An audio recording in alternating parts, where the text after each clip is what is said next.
அனைவருக்கும் வணக்கம். சற்று முன்பு தமிழக அரசு இன்று வெளியிட்டுள்ள 8 முக்கியமான அறிவிப்புகள் என்னென்ன என்பதை பற்றி தான் நம்ம இந்த வீடியோவில் டீட்டெயிலாக பார்க்க போகிறோம். ஸோ முடிந்த அளவுக்கு இந்த வீடியோவை ஸ்கிப் பண்ணாமல் முழுமையாக பாருங்கள். இந்த வீடியோக்குள்ளே போகிறதுக்கு முன்னாடி இந்த வீடியோக்கு ஒரு லைக் பட்டனை ப்ரெஸ் பண்ணிடுங்க. நீங்கள் இதுவரைக்கும் அந்த சேனலை சப்ஸ்கிரைப் பண்ணாமல் இருந்தீங்கன்னா மறக்காமல் சப்ஸ்கிரைப் பண்ணிக்கோங்க. கூடவே அந்த பெல் சிம்லையும் மறக்காமல் கிளிக் பண்ணிக்கோங்க. சரி, வாங்க இப்போ நம்ம வீடியோக்குள்ளே போகலாம். முதல் அறிவிப்பு: மகாதீபம் ஏற்றும் பணியில் ஈடுபடுவோர் மட்டும் மலையில் ஏற அனுமதிக்கப்படுவார்கள் என திருவண்ணாமலை ஆட்சியரான பாஸ்கர பாண்டியன் அறிவித்துள்ளார்.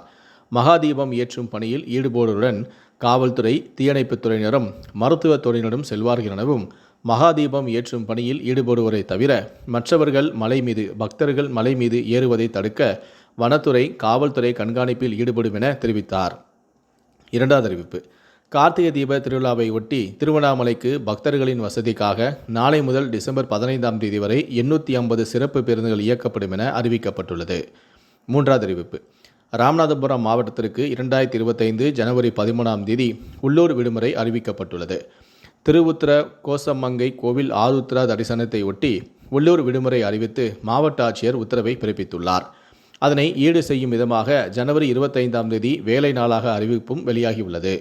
நான்காவது அறிவிப்பு: தமிழ்நாட்டில் பைக் டாக்ஸிகள் இயக்கலாம். ஆனால் பைக் டாக்ஸிகள் விதிமீறல்களில் ஈடுபட்டால் முதலில் எச்சரிக்கை, பின்பு அபராதம் என்று அமைச்சரான சிவசங்கர் தெரிவித்துள்ளார். இது தொடர்பாக பேட்டியளித்த அவர், பைக் டாக்ஸிகளை இயக்குவதற்கு தடை எதுவும் இல்லை எனவும், மத்திய அரசு இந்தியா முழுவதும் பைக் டாக்ஸிகள் இயக்க சில விதிமுறைகளை வழங்கியுள்ளது எனவும், பைக் டாக்ஸிகளில் பயணிக்கும் பயணிகளின் நலன் கருதி இன்சூரன்ஸ் போட்டிருக்க வேண்டும் எனவும் அவர் கூறியுள்ளார். ஐந்தாவது அறிவிப்பு: மத நல்லிணத்திற்காக பாடுபட்டு சிறப்பாக சேவை செய்து வரும் ஒரு நபருக்கு குடியரசு தின விழாவில் முதலமைச்சர் கோட்டை அமீர் மத நல்லிணக்க பதக்கம் வழங்கப்படுகிறது. ஆணையிடப்பட்டும் உள்ளது.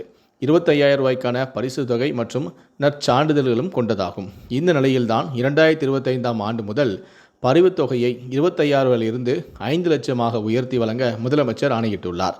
அதன்படி கோட்டை அமீர் மத நல்லிணக்க பதக்கத்திற்கான பரிவுத் தொகையை 5 லட்சமாக உயர்த்தி கடந்த 9ஆம் தேதி உரிய ஆணையம் வெளியிடப்பட்டுள்ளது.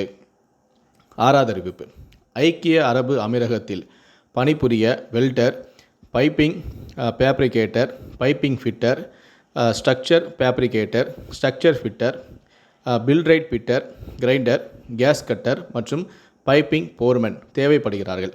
10ஆம் வகுப்பு தேர்ச்சி பெற்று 3 வருட பணி அனுபவத்துடன் 44 வயதுக்கு உட்பட்ட வெல்டர் பணிக்கு 40,000 முதல் 78,000 வரை, பைண்டிங் ஃபேப்ரிகேட்டர் 40,000 முதல் 51,000 வரையும் மாத ஊதியமாக வழங்கப்படும். omcmanpower.tn-government.in என்ற இந்த நிறுவன இணையதளத்தில் பதிவு செய்து கொள்ளலாம் எனவும், கூடுதல் விவரங்களுக்கு தொலைபேசி எண்ணானது 044-2250-2267 மற்றும் வாட்ஸ்அப் எண்ணானது 9566-239-685 வாயிலாகவும் நீங்கள் அறிந்து கொள்ளலாம். ஏழாவது அறிவிப்பு: திருவண்ணாமலை தீப திருவிழாவை ஒட்டி 25 தற்காலிக பேருந்து நிலையங்கள் அமைக்கப்பட்டுள்ளது. மகா தீபத்தை ஒட்டி டிசம்பர் 12 முதல் 15ஆம் தேதி வரை பக்தர்கள் வந்து செல்ல ஏதுவாக தற்காலிக பேருந்து நிலையங்கள் அமைக்கப்பட்டுள்ளது. தற்காலிக பேருந்து நிலையம் தொடர்பான சந்தேகங்களுக்கு 9363622330 என்ற எண்ணை தொடர்பு கொள்ளலாம் என தெரிவிக்கப்பட்டுள்ளது. தீப திருவிழாவை ஒட்டி 116 கார் பார்க்கிங் வசதிகள் செய்யப்பட்டுள்ளன என மாவட்ட காவல்துறையும் தெரிவித்துள்ளது. கனரக வாகனங்களுக்கான மாற்றுப்பாதையையும் அறிவிப்பொன்றை வெளியிட்டுள்ளது. கடைசியாக 8வது அறிவிப்பு: தமிழ்நாட்டில் 4 மாவட்டங்களில் நாளை மிக பலத்த மழைக்கான ஆரஞ்சு எச்சரிக்கை கொடுக்கப்பட்டுள்ளது. அரியலூர், தஞ்சை, திருவாரூர், புதுக்கோட்டை ஆகிய மாவட்டங்களில் நாளை ஆரஞ்சு அலர்ட் விடப்பட்டுள்ளது. தமிழ்நாட்டில் 23 மாவட்டங்களில் நாளை பலத்த மழைக்கான வாய்ப்பும் உள்ளதாக வானிலை ஆய்வு மையம் தெரிவித்துள்ளது.